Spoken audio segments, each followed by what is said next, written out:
E aí, pessoal, tudo certo? Bem-vindos à nossa aula sobre sistema endócrino. Simbora.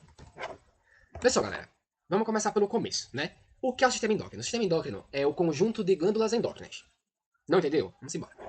O que é uma glândula? Uma glândula é um órgão que secreta alguma substância, tá? Pode ser suor, pode ser, sei lá, pode ser sebo, pode ser, enfim, um bocado de coisa. Uma glândula é um órgão que libera uma substância, tá? Endócrino significa que vai liberar essa substância na corrente sanguínea, tá? Ou seja, vão ser órgãos que liberam substâncias na corrente sanguínea. E que glândulas são essas? E, aliás, que substâncias são essas? Chamam-se hormônios. Já tem um R a mais aqui, mas isso não importa não. Hormônios. E esses hormônios eles fazem o quê? Eles são considerados mensageiros químicos do sangue. Eles são mensageiros químicos do sangue. Eles trazem uma mensagem, eles tentam carregar a mensagem. Assim como o sistema nervoso leva uma mensagem por impulsos nervosos, os hormônios eles fazem a mesma coisa, só que dessa vez de modo químico, de modo a promover reações químicas importantes do corpo, tá? E assim, esses hormônios eles podem ser de três tipos diferentes, a depender da sua natureza química, tá? Isso aí são divisões baseadas na natureza química deles. Eles podem ser proteicos ou peptídicos, né? Que são aí polímeros de aminoácidos quaisquer. E esses peptídicos, eles podem ser de dois tipos. Ou seja, recapitulando, os hormônios são divididos em três: proteicos, peptídicos, amínicos e fenólicos e esteroides. Os proteicos ou peptídicos, eles podem ser divididos em dois. Aí eles podem ser polipeptídeos, que aí a gente pode citar como exemplo a insulina e o glucagon. Tem os oligopeptídeos, que aqui a gente pode usar como possível exemplo a ocitocina e o ADH, tá? Depois disso, a gente vai ter os hormônios que são chamados de amínicos ou fenólicos, tá? Os amínicos ou então fenólicos, você que escolhe o nome. Aí, pessoal, esses hormônios, eles também vêm de aminoácidos, só que dessa vez é um aminoácido muito específico. Esse aminoácido, galera, originalmente é fenilalanina. Só que a fenilalanina, ela gera tirosina. E a tirosina dá origem aos aminoácidos, aos hormônios, perdão, a esses hormônios. Então, assim, há livros que trazem a tirosina como base dos hormônios fenólicos, ou amínicos. Já outros trazem a fenilalanina como base. Aí fica a seu critério aí. Mas, no geral, eles consideram a tirosina realmente como principal base, tá? Como principal base para a formação dos hormônios. Modificados, no caso, porque tem que ter uma alteraçãozinha ali para fazer os hormônios, né? Aí, pessoal, que tipo de hormônio a gente pode citar aqui que pode ser aí, que são baseados, que vem da tirosina, né? A gente tem a adrenalina, talvez o mais famoso hormônio, né? A adrenalina. É ela e outro que eu já vi daqui a pouquinho. Adrenalina. E o segundo, que é a tiroxina. Lembrando, galera, que todos esses hormônios que a gente tá vendo aqui agora, eles vão ser melhor aprofundados mais pra frente, tá? Não se preocupem que se vocês não conhecem esses nomes assim, a gente vai falar sobre cada um desses aí mais pra frente. Relaxa o coração. Depois dele, a gente vai ter os esteroides, os hormônios esteroides, tá? O que são os hormônios esteroides? Eles são outros tipos de hormônios, só que esses eles são derivados de lipídios. Aliás, eles são lipídios. Só que esses aí, eles são lipídios que derivam do colesterol especificamente, tá? Aí, qual a gente pode citar como exemplo? A gente pode usar como exemplo os hormônios sexuais e os hormônios corticoides. Hormônios corticoides. A gente vai falar um pouquinho também sobre eles já já. A questão dos esteroides e tal. Pronto. Ação hormonal. Vê, isso aqui é interessante. A depender do tipo do hormônio, eles podem se dividir em dois, baseado na sua ação hormonal. Os hormônios proteicos e adrenalina, eles não entram na célula para conseguir fazer a ação deles. O que é que eles fazem? Eles agem por receptores de membrana. Pensa assim, ó. Aqui está uma célula. Esse hormônio proteico, ele não entra. Ele não entra. O que, é que ele faz? Ele tem um sinalzinho aqui assim, que recebe ele. Vamos pensar que for adrenalina. Adrenalina. Ela encaixa aqui nesse receptor. E esse receptor, ele ativa uma enzima, uma substância como um todo, que está dentro da célula. E essa substância que já está dentro da célula, que vai agir no foco, vai agir no ponto-alvo, chama-se segundo mensageiro. Exemplo. A adrenalina, quando ela chega no músculo, numa célula do fígado, numa célula hepática, por exemplo, ela. Porque pensa comigo, se o cara tá com a adrenalina no corpo, significa que ele tá com uma carga de estresse alta. E o estresse, ele existe quando você precisa fugir, se defender. Então, assim, pra fazer isso, você tem que ter uma glicose maior, uma quantidade de energia maior. O que acontece? A adrenalina chega lá nesse receptor de membrana que fica nas células hepáticas, chega lá. Quando ela chega, ela não consegue entrar. Aí o que acontece? Ela tem um receptorzinho de membrana que é só para ela. Para ela e para os outros hormônios proteicos, no caso, né? ela entra e encaixa ali. Quando ela encaixa ali, ela ativa uma enzima que, nesse caso, ela ainda fica aqui fora. Ela fica também aqui fora. Aí essa enzima que fica aqui fora ativa uma substância que fica dentro da célula. E essa substância que fica dentro da célula, chamada segundo mensageiro, quer dizer, ela é um segundo mensageiro, mas ela pode ter vários nomes a depender da célula que ela esteja, né?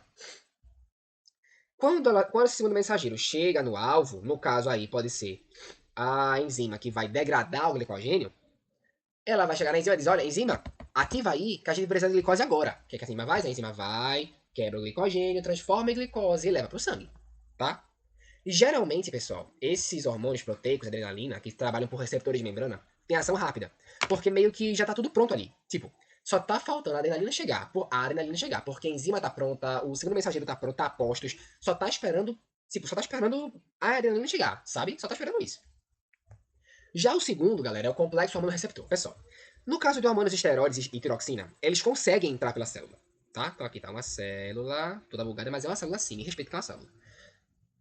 Ele entra na célula e aqui eles encontram receptores intramembrana. Eita lasqueira. Receptores intramembrana, tá? Eles encontram esses receptores intramembrana dentro da célula e quando esse hormônio se junta com o receptor, forma o chamado complexo hormono-receptor, tá? Bora usar como exemplo? Vamos pensar, por exemplo, na testosterona. A testosterona ela tem um efeito de produção de músculo, tanto é que a bomba é baseada nisso, né? Aí o que acontece? A testosterona entra no músculo, chega lá no complexo, chega lá no receptor, e quando se junta com o receptor, ela forma o complexo hormônio-receptor de testosterona, né? Chega lá no complexo hormônio-receptor, e esse complexo, no caso, ele vai chegar, por exemplo, lá no DNA, chega no DNA. Aí esse DNA ele vai ser transcrito em RNA mensageiro. E do RNA mensageiro ele vai ser transcrito em proteína. O RNA mensageiro vai ser traduzido em proteína. Aliás, em aminoácidos. E esses aminoácidos vão juntando, se formando na proteína. Tá? E é assim que se forma uma proteína com a testosterona. Mas percebe que esse passo a passo, ele é demorado. Tipo, não tá tudo pronto, sabe? Tem que chegar no DNA ainda, tem que fazer RNA mensageiro, fazer a proteína, fazer o aminoácido, fazer proteína, para depois chegar na corrente sanguínea. Sabe? É todo um processo, demanda toda uma, uma cadeia produtiva anterior, sabe? E é por isso que os hormônios esteroides, hormônios e a tiroxina, no caso, tendem a ter um efeito demorado. Porque é algo que demanda todo um esforço, não tem as coisas prontas como tem pra adrenalina, por exemplo, sabe? É isso. Antes de a gente partir para as glândulas, pessoal, bora falar um pouquinho sobre feedback ou retroalimentação. Vê só. Vamos pensar num hormônio aqui, tipo ACTH. ACTH. Que ACTH é um hormônio aí que vai ser para adrenal, mas a gente vai falar daqui a pouquinho sobre ele. Quem é que produz esse hormônio? Hipófise. Né? A hipófise produz esse hormônio. Aí vê só, o ACTH, galera, ele vai chegar lá para adrenal, que é o ponto final dele, né? Que aqui é a adrenal. E a mensagem dele é a seguinte: adrenal, começa a produzir mais hormônio corticoide, a gente tá precisando. Pronto. O que acontece? A adrenal vai lá e aumenta a produção de hormônio corticoide. Tá? Pronto. Nisso que tem aumento da produção de hormônio corticoide, essa produção ela vai aumentando, né? Enfim, bom, a hipófise mandou, é como se a adrenal pensasse assim, olha, bom, a hipófise mandou, eu vou aumentar. Aí é isso. Aí vamos pensar num gráfico. Olha, se a hipófise começou a mandar agora, então antes estava zero, porque ela não tinha mandado ainda, né? Então estava zero. Aí vai subindo, vai subindo, vai subindo, vai dando a quantidade, até que chega no máximo, num ponto X máximo. Esse ponto X máximo, esse ponto qualquer máximo, né? Chega aqui e o sistema nervoso, né, que coexiste aí com o sistema endócrino, ele percebe que a quantidade chegou no limite, chegou no auge, né? De corticoide chegou no auge. Aí ele pensa, peraí, calma, bora controlar isso aí, porque senão tá muito alto. Aí ele diz, poxa, tá muito alto. A mensagem dele é tipo isso, tá muito alto. Ó, aí vamos, o que ele faz? Ele manda essa mensagem, ele tá muito alto, para o cara chamado hipotálamo. Hipotálamo. O hipotálamo, galera, ele controla a hipófise. É ele que diz a hipófise o que fazer, tá? Porque a hipófise faz muita coisa, então alguém tem que controlar a hipófise, sabe? Aí vê. O hipotálamo, ele manda uma mensagem para a hipófise, mandando ela diminuir o ACTH. Porque se ele diminuir o ACTH, a adrenal produz menos, tá? Aí beleza. Se a adrenal vai produzir menos, se a hipófise, aliás, vai produzir menos ACTH, significa que a produção vai diminuir, né? A produção da adrenal vai diminuir, né? Ou seja, a quantidade de corticoide vai reduzir. Diminui, diminui, até que chega num ponto mínimo. Chega num ponto mínimo. E nesse ponto mínimo, ou seja, a adrenal vai começar a diminuir a produção, né? Reduz a produção de hormônio corticoide. E chega nesse ponto mínimo. Quando chega nesse ponto mínimo, o SN começa a perceber que tem pouco hormônio, tem pouco corticoide. O que ele faz? Cara, tá muito baixo. O que ele faz? A mesma coisa. Ele chega lá no hipotálamo, só que dessa vez ele vai mandar uma mensagem de: poxa, aumenta isso aí, cara, a gente tá precisando demais. Pronto. O que ele faz? O hipotálamo manda uma mensagem para a hipófise dizendo para aumentar o ACTH. E se ela aumenta o ACTH, a adrenal produz mais corticoide, até que o ACN perceba que está muito alto, e pede para diminuir, e fica nesse vai e vem infinito. Né? Aí fica aí nesse vai e vem infinito. Mas percebe que se fica no vai e vem infinito, percebe que fica mais ou menos numa média, aumenta, diminui, mas nunca foge de um ponto central. E esse ponto central, essa tentativa de chegada num ponto central, é a homeostase. Que a gente falou lá na aula sobre seres vivos e tal, sobre o começo da biologia. Tá aí, a homeostase. Tá? Essa é a parte que eu acho mais bonita assim, dos hormônios, que eles conseguem se autorregular. E essa autorregulação a gente chama de feedback, ou retroalimentação. Tá? E vê, o feedback ele pode ser positivo ou ele pode ser negativo. O feedback é positivo quando a glândula tem que aumentar a produção. E é negativo quando tem que diminuir a produção.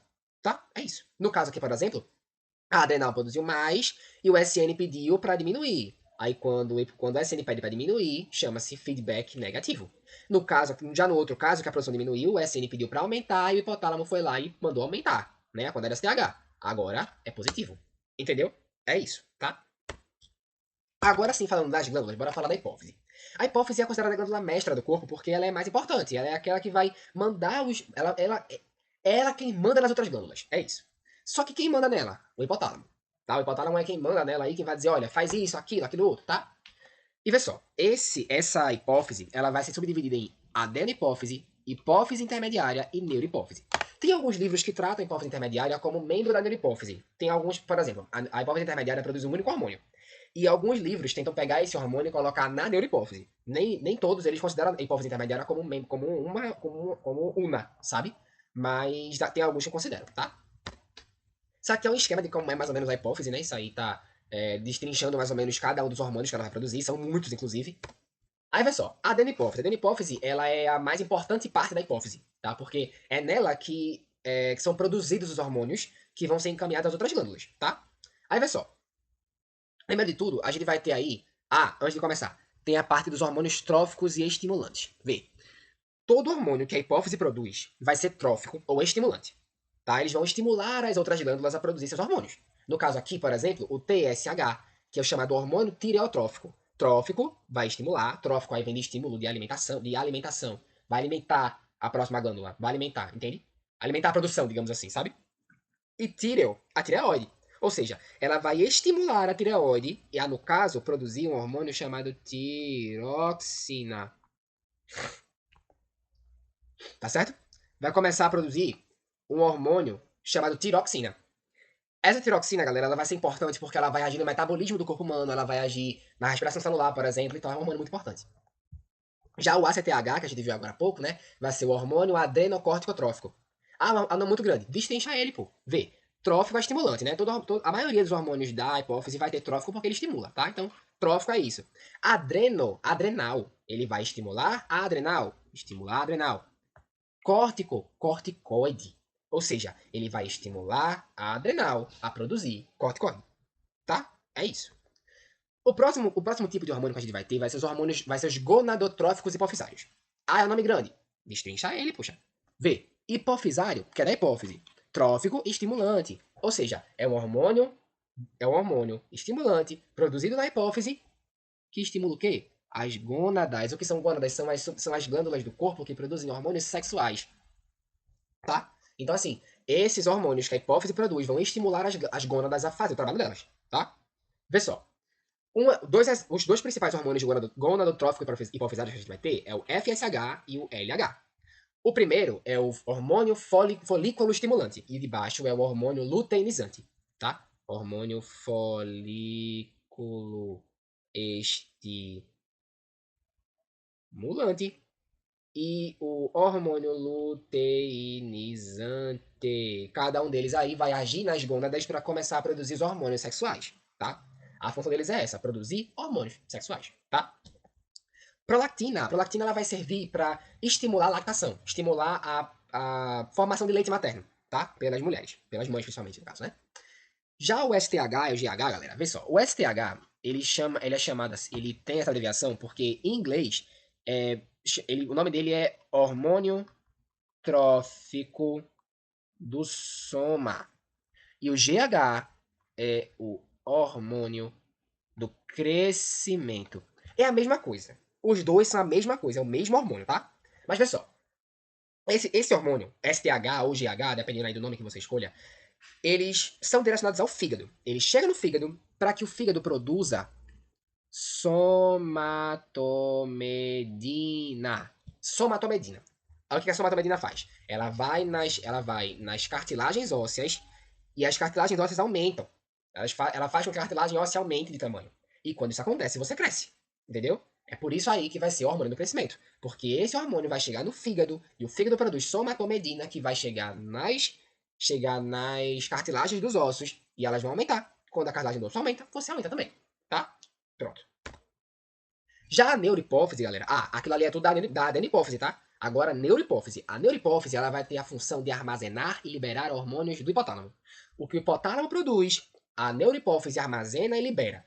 Ela não produz hormônio. A neurohipófise não produz hormônio. Ela vai armazenar do hipotálamo e liberar, tá? Aí, vê só.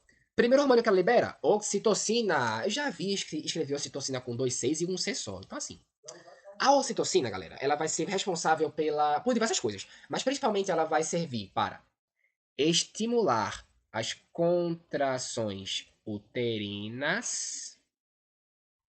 Ela vai servir para estimular a ejeção de leite materno. Ou seja, quando o bebê está precisando amamentar, tá precisando de leite, no caso, precisando comer, né? É a ocitocina quem vai liberar, quem vai facilitar essa liberação desse leite, tá?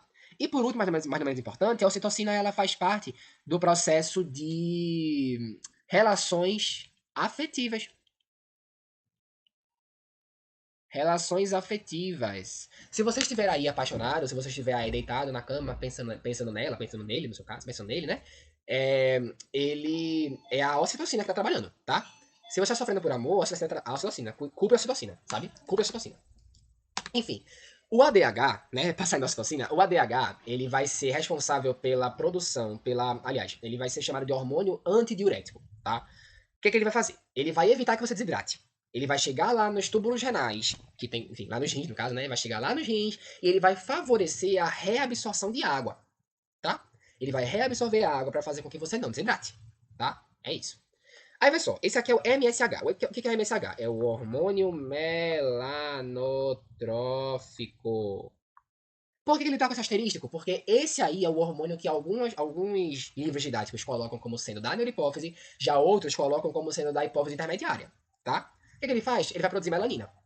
A função dele é produzir melanina, tá bom? É isso. Agora falando um pouquinho do hipotálamo, pessoal. O hipotálamo ele é uma região do encéfalo, calma. É uma região do encéfalo cuja função básica é controlar a hipófise. Ele tem outras funções também, mas ele vai ter a principal função de controlar. Eita, lasqueira, vai controlar a hipófise. E é ele quem será o elo de ligação. O elo de ligação é fogo. O elo entre o sistema endócrino e o sistema nervoso. Ele vai ser uma região do encéfalo que vai fazer o elo entre o sistema endócrino e o sistema nervoso, tá? O que ele vai fazer? Ele vai controlar a hipófise por meio de fatores de liberação. Ele vai começar a liberar estímulos, liberar outros hormônios próprios para controlar a hipófise, tá? Epífise, galera, vê só. Epífise é uma glândula bem pequenininha que fica dentro do cérebro, tá? E ela vai ser chamada também de glândula pineal. Ela pode ser chamada de epífise ou glândula pineal.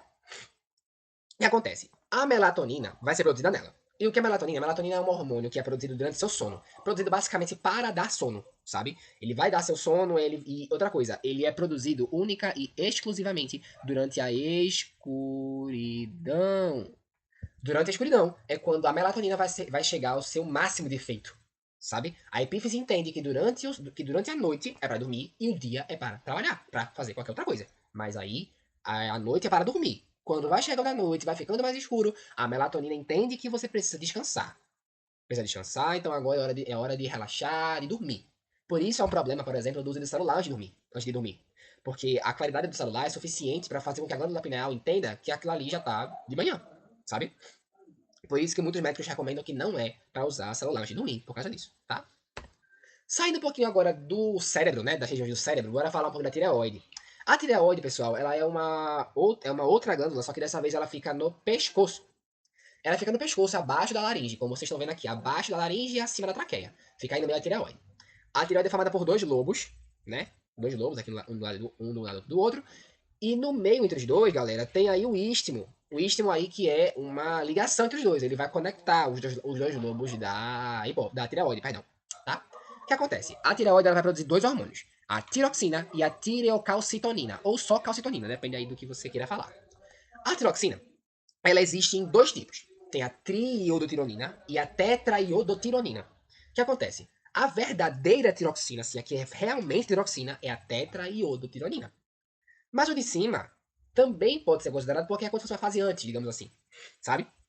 O que acontece? Essa tiroxina aí ela vai ser útil, por exemplo, para fazer o metabolismo, ela vai controlar seu metabolismo, ela vai controlar, por exemplo, a sua frequência cardíaca, ela pode controlar a sua frequência respiratória, ela pode controlar a frequência cardíaca, um bocado de coisa.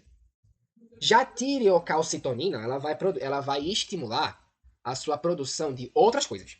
No caso, ela vai controlar a sua produção de osteoblastos, tá? Ela quem controla a produção de osteoblastos pelo corpo, tá certo?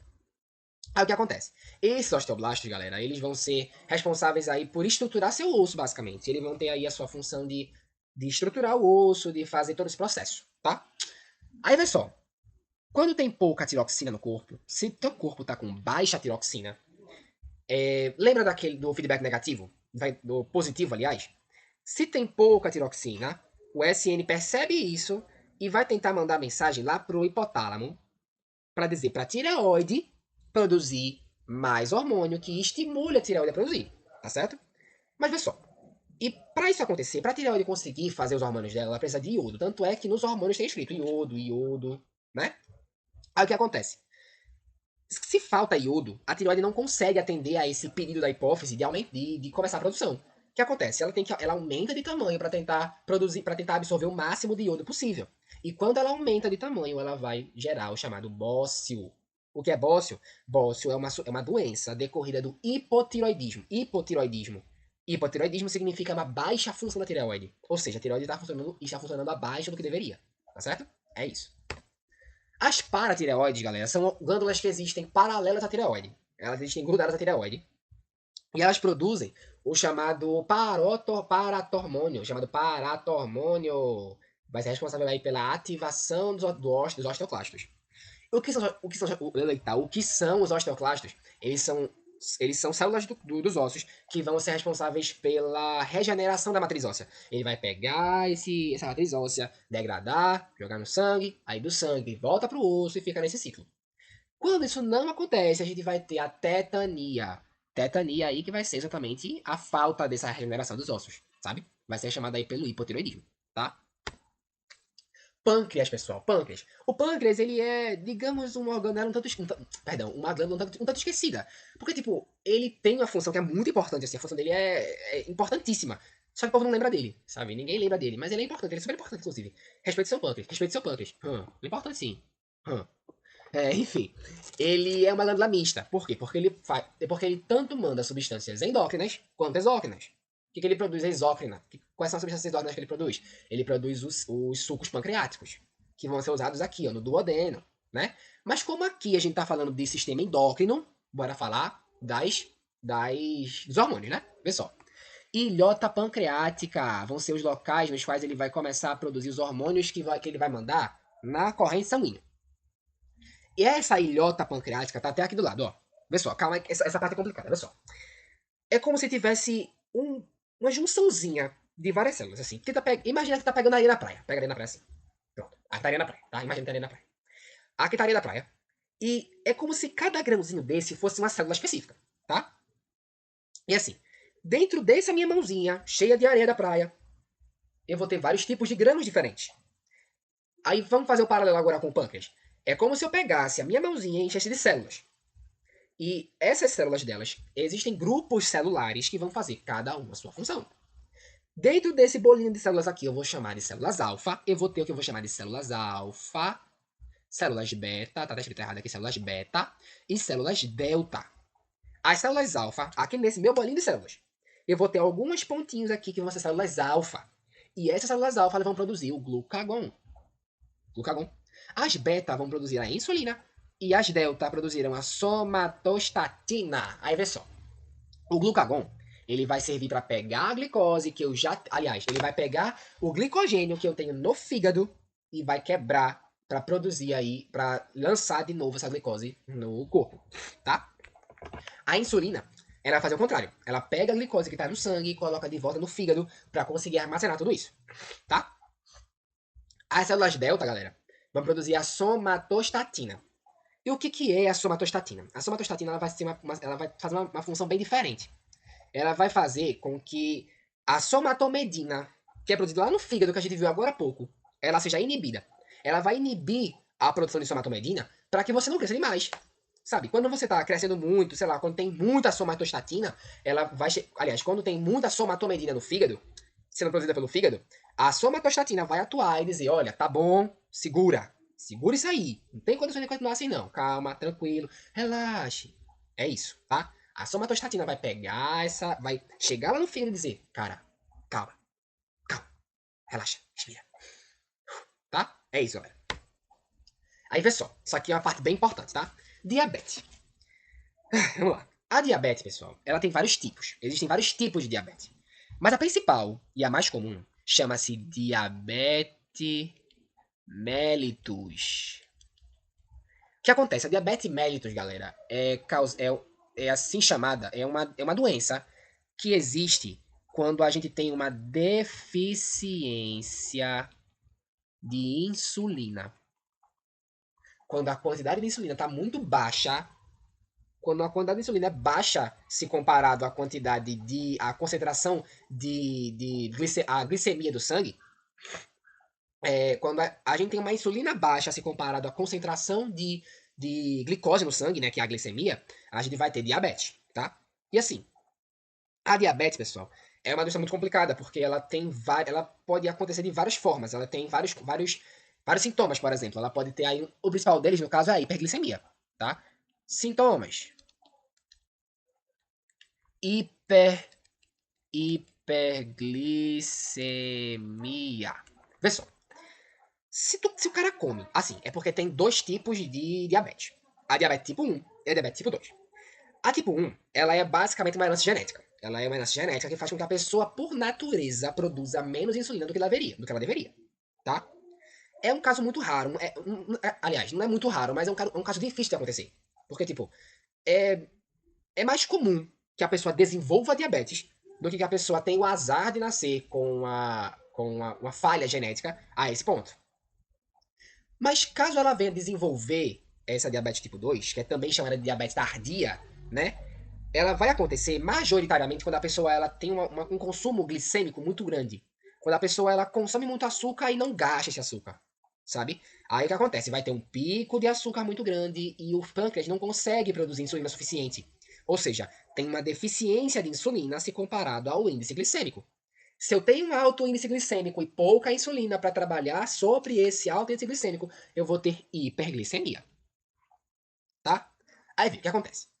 Quando eu tenho hiperglicemia, vai começar uma produção de uma substância chamada acetil-CoA, tá? Isso aí é um detalhe que até é mais aprofundado, digamos assim, tá? Mas vê só. Vai começar a produção de uma coisa chamada acetil-CoA. Acetil-CoA. O que ele faz?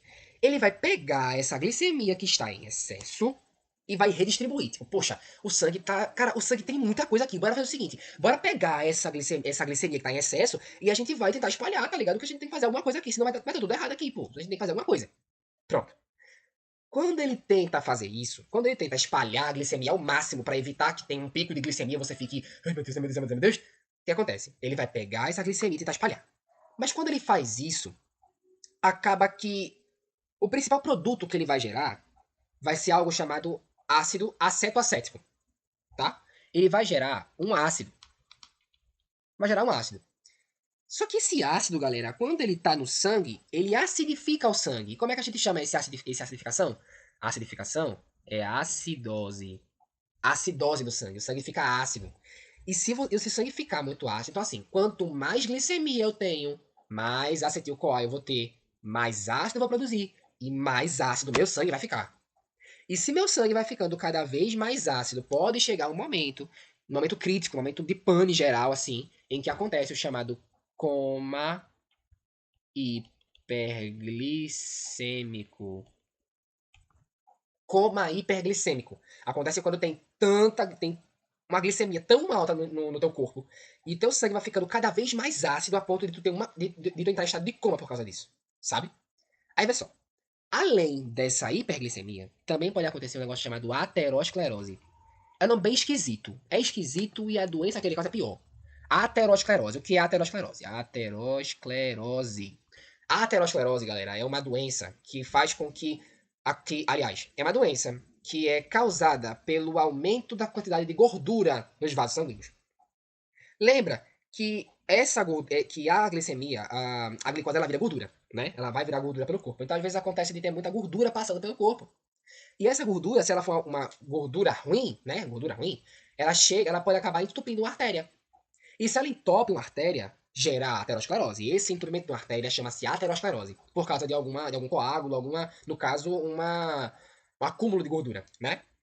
E esse acúmulo de gordura que tá lá na artéria, ele pode vir a gerar, por exemplo, ataques cardíacos. Aliás, ataque cardíaco não. É ataque cardíaco, não é ataque cardíaco, infarto.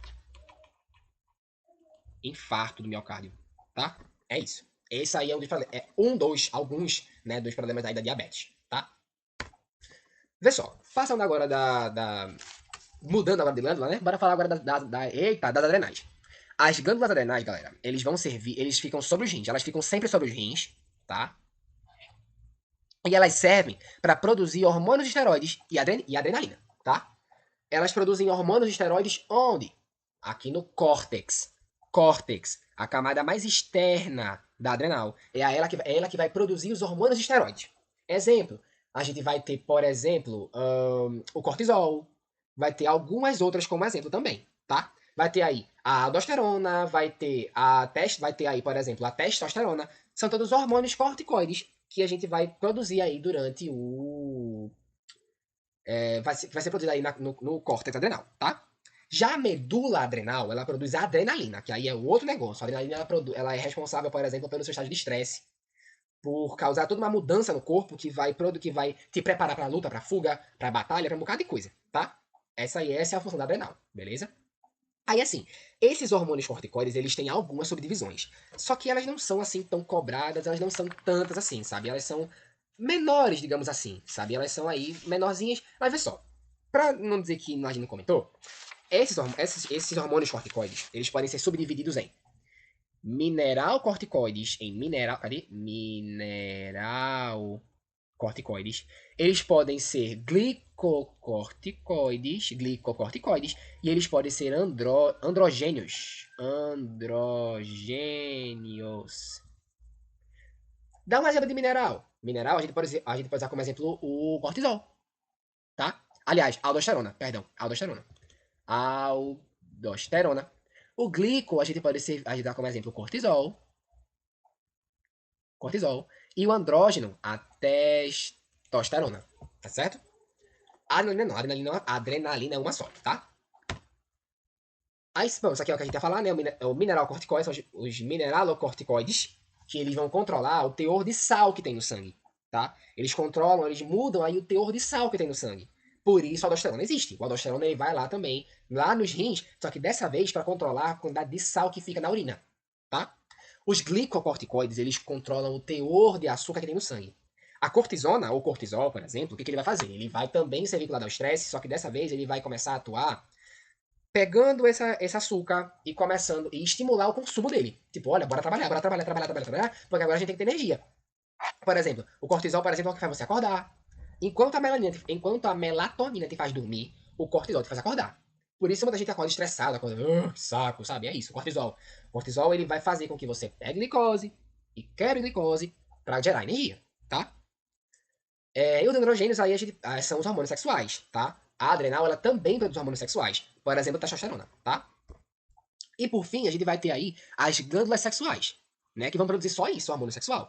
Aí, por exemplo, estrogênio, progesterona, testosterona são aí os hormônios que serão produzidos por cada um. O estrogênio e a progesterona nas mulheres e a testosterona para os homens. Ah, eu sou uma mulher, mas eu tenho testosterona? Tem, mas é uma quantidade muito baixa. Ah, mas assim, se eu quiser aumentar, aí você vai fazer uso aí de medicamentos para isso, tal e tal. Tem contraindicações, a maioria deles tem contraindicações. Mas assim, isso aí é com você, né? Mas, no geral, é isso, pessoal. Espero que vocês tenham gostado aí. Espero que vocês tenham entendido a aula, que vocês tenham conseguido compreender tudo direitinho. Lembrando que lá na plataforma vai ter todos os resumos, flashcard, questão, tudo que vocês precisarem aí para dar uma estudada, reforçar. Eu sei que é um assunto muito puxado, muito complicado, que tem muita coisa, é muito detalhezinho. Só que é um assunto muito importante que demanda um conhecimento, né? Demanda uma paciência muito grande. Então, espero que vocês tenham entendido, que vocês tenham assimilado a aula direitinho, tá certo? Se precisar de qualquer dúvida, se der qualquer dúvida aí, pode mandar que a gente tá resolvendo, tá? Tamo junto, pessoal. Obrigadão. Tchau.